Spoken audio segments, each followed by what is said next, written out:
Listening.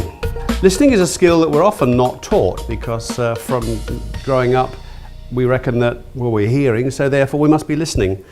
It can lead to problems though if we don't listen carefully to what people say. We can make false assumptions, we can draw wrong conclusions. Sometimes it's not just the words we need to listen to, it's the way the words are said.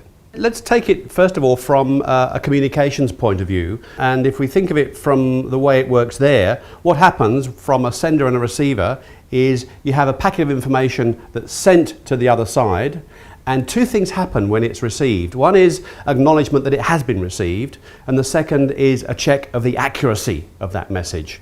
And as humans, we actually do the same thing if we are genuinely listening. The receipt of the information is the indication that there's someone there, and that often is by the eye contact, by the posture, the fact that someone as a receiver is on the other end. But we've got no confirmation that the message has been accurately understood unless the person receiving proves that they've heard it.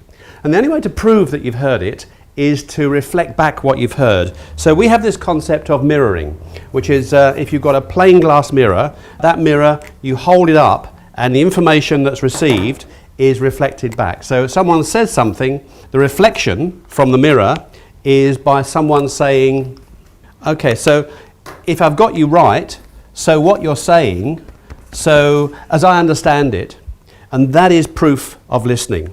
It's perhaps catching the odd key word that's been used, the unusual word perhaps.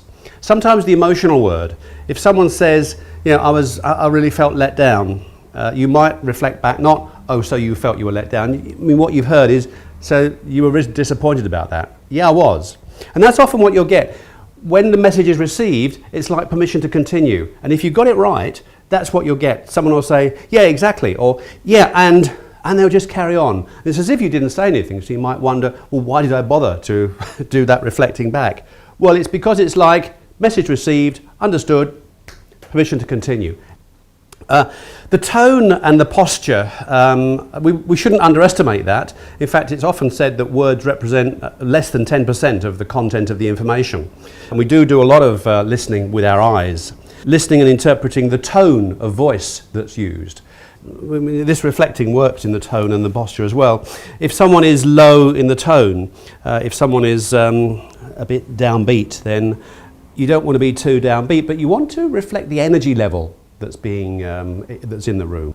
And you'll use the same energy. I like to use the word energy because it's not reflecting back exactly the words or the tone or the posture. In fact, the posture is another part of it because often you want to mirror somewhat, and if someone is leaning forward in a conversation, then it's useful for the listener to lean forward as well, again mirroring the energy.